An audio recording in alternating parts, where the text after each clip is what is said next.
Our ranch is a family operation. We've been here since 1918, and we're a multi-generational ranching operation. I'm the fourth generation, and I work out here with my mom, my dad, and my family. So this is a great place to have a ranch. The only drawback is we do have to deal with this international boundary with Mexico, and our ranch shares about a little over 8 miles with Mexico. And with the border wall project, it was going to provide us some relief, but unfortunately it didn't get finished, and so we're left with bits and pieces, and now it's increasing the flow of traffic that's coming through our ranch. One of the major factors about ranching alongside the border is the possibility of the commingling of cattle from Mexico and from the U.S. And with sections of this border still being barbed wire fence, we're charged with maintaining that barbed wire fence.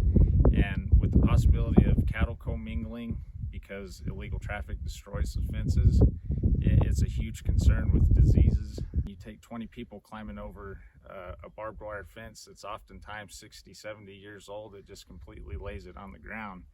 And that's one thing when that happens between pastures, but it's another thing when it happens between neighbors. You have cattle get mixed up. You have ranches that have different vaccination protocols, different management practices, different breeds. And so that presents an issue. They do leave trash. And when they, as I mentioned before, when they approach the water to refill their water jugs, oftentimes they break the float valves off, and in doing so they drain the water systems that we've worked hard and spent money to pump up. And so not only are our livestock out of water, but we're also out the cost of pumping that water. The increase in illegal traffic coming through our ranch drastically impacts our operations, and from different aspects. The first and most important to us is our safety.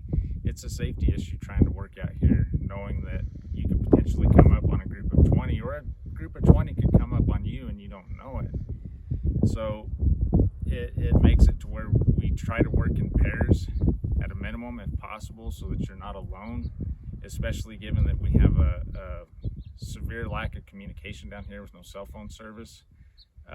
Law enforcement presence is at a minimal. Their resources are strained. And as far as other operations on the ranch, it impacts our cattle.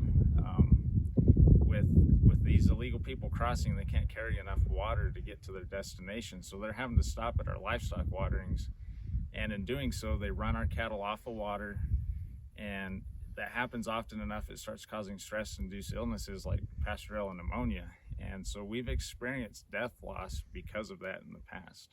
On January 20th, an executive order was signed that halted border wall construction.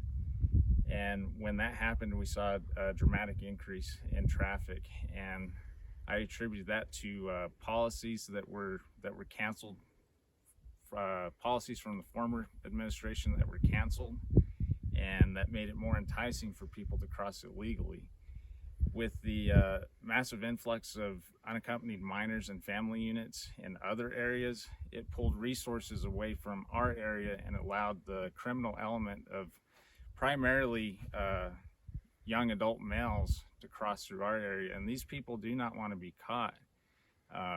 They're fully camouflaged. They wear booties on their feet to conceal their tracks, and they're not giving themselves up to Border Patrol agents. They're tracking 50 miles north of here to avoid apprehension. The people that are crossing in our area, they're leaving this area and going everywhere in the United States. They're going to Kansas, they're going to Nebraska, they're going to the East Coast, West Coast. They're getting as far away from the border as they possibly can. Yes, this is the Normandy style vehicle barrier. It did very little to stop vehicles because they were able to ramp over it, and it does absolutely nothing to stop illegal foot traffic from coming through.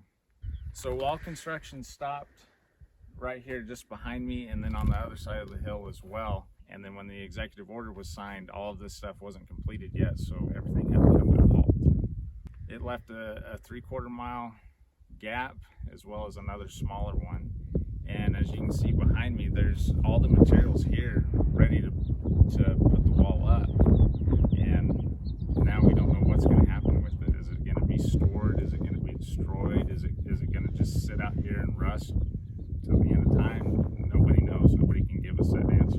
What I'd like to see to fix this border is to first secure it, and that's going to require the border wall and all the technology that went along with it. But also with that, we got to have some immigration reform as well, because once we get the border secure and you fix our broken immigration system, it's going to solve a lot of problems out here on the border.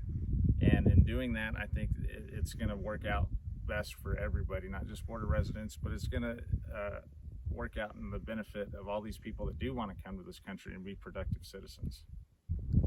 Being a fourth generation rancher and raising the fifth generation, I absolutely hope that they want to stay here. And I hope that our government can fix these border issues, because if they don't, I don't know that I would blame my family for not wanting to stay here and carry on this tradition, because it definitely is a hardship dealing with all of this. Though it is difficult, ranching along the border in this area, particularly with this funnel that's been left on our ranch, it's a legacy.